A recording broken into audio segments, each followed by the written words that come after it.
Hi, my name is Melanie Sheehan from the Stop Teen Alcohol Risk Team, or START.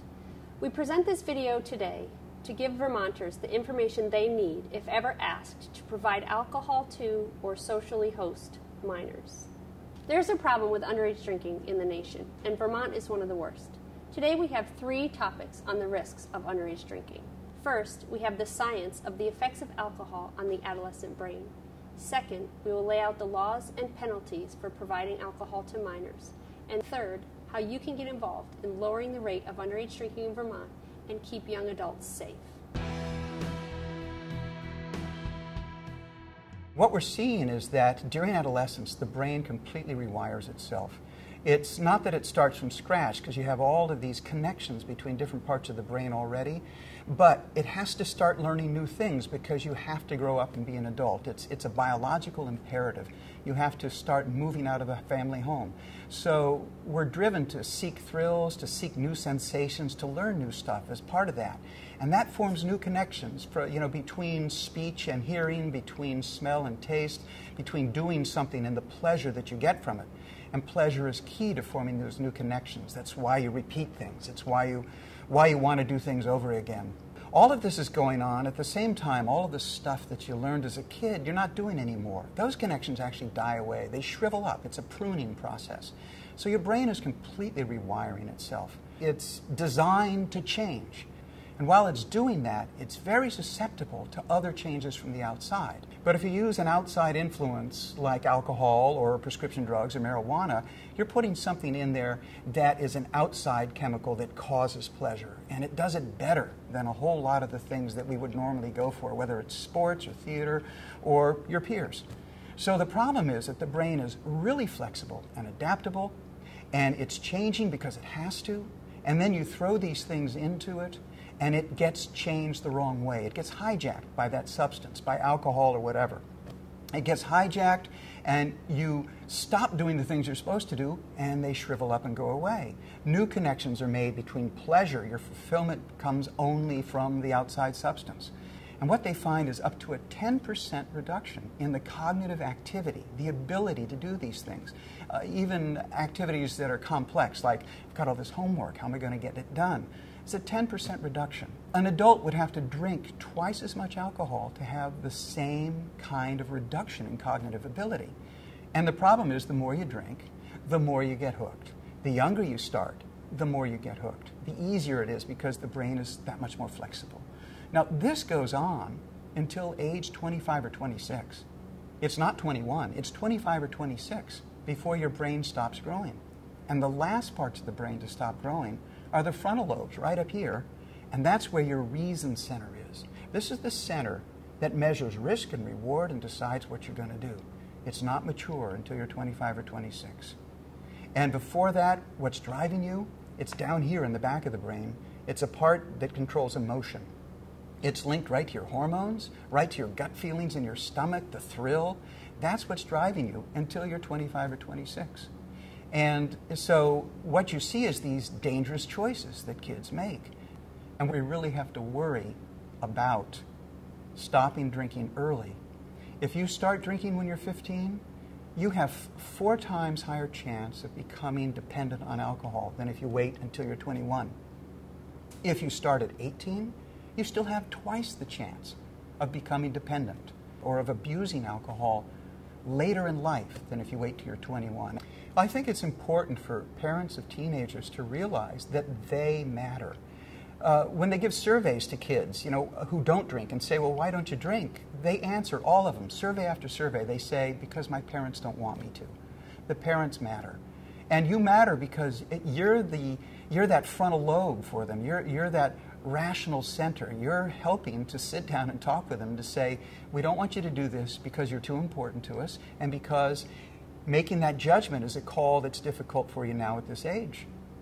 And you can also tell them to listen to those gut feelings you do get. Listen, if your stomach's tied in knots and you can hardly spit because your mouth is so dry, you shouldn't do that.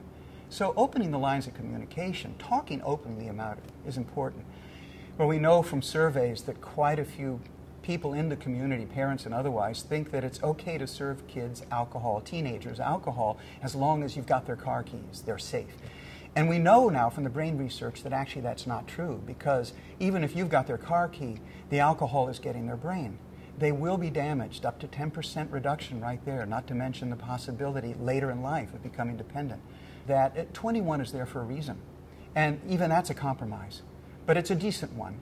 So if you can do everything you can to keep your kids to wait until they're 21 before they start drinking, you'll be doing them and yourself and the community a favor.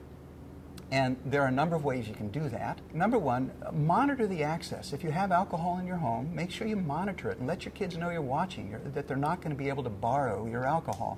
Stay connected with your kids and also know their friends and network with their friends' parents.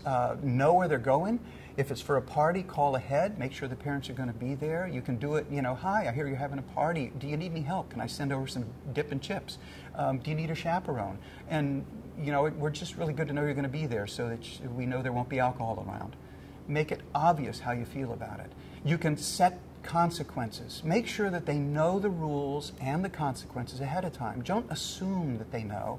Don't let it be unspoken. Tell them outright, and then absolutely be consistent. If they do something they're not supposed to, the consequence applies. Wait up for them if you set a curfew. Do set a curfew. Wait up for them, and then make sure they know you're going to be waiting up for them, and check in when they come home. Watch for signs. Learn the signs of use. And then if you discover they've been using, make sure you know ahead of time how you're going to react, what you're going to say. Because you don't want to be ad-libbing in what is going to be a very angry and emotional moment for both of you. And then finally, be a good role model. Have parties where you don't have any alcohol so that they see you don't need alcohol every time to have a good time. Drink moderately yourself. Make sure there's always things on hand that are alcohol-free.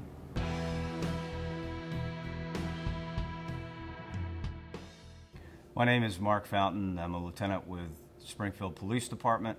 I'm here today to briefly discuss with you the 4 basic laws that pertain to underage drinking. The first law that pertains to underage alcohol is 656. It pertains to first-time offenders.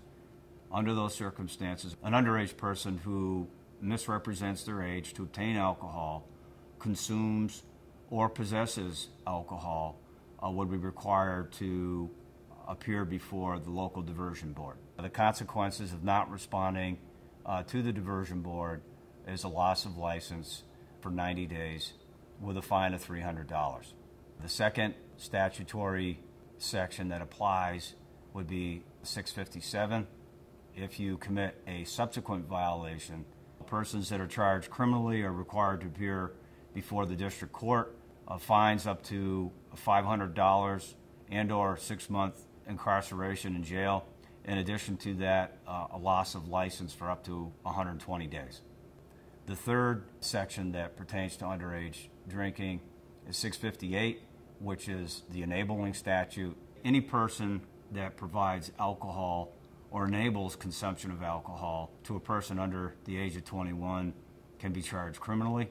Anyone providing alcohol to an underage person resulting in bodily injury and or death, there are serious consequences for that. Person can be charged criminally, as well as a fine of up to $10,000 and imprisonment for 5 years.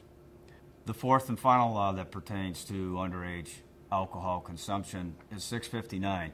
659 is relevant to law enforcement being required statutorily to take enforcement action. The state considers this to be very serious.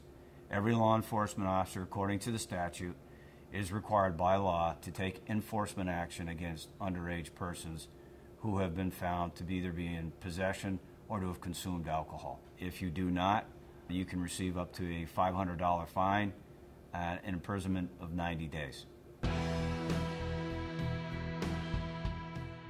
Recent studies have shown that Vermont ranks very high in the country for underage drinking, and the S.T.A.R.T team was put together to deal with underage drinking. The community could help in keeping teens safe by looking for underage drinking, and if they're made aware of underage drinking, they could call or text 802-4-TEEN-11 or call their local law enforcement agency. The S.T.A.R.T team works with state and local law enforcement agencies and coalitions to react or do proactive patrols looking for underage drinking. A pre-party intervention is when we as police officers get information from either the school or from an anonymous tip that a parent or a child is planning to have a party. The S.T.A.R.T team's activated. The S.T.A.R.T coordinator for Windsor County would be contacted. He would notify the local agencies covering that area and put together a team that would go out and address the issue. What's going to happen is going to go to the residence with a marked police car.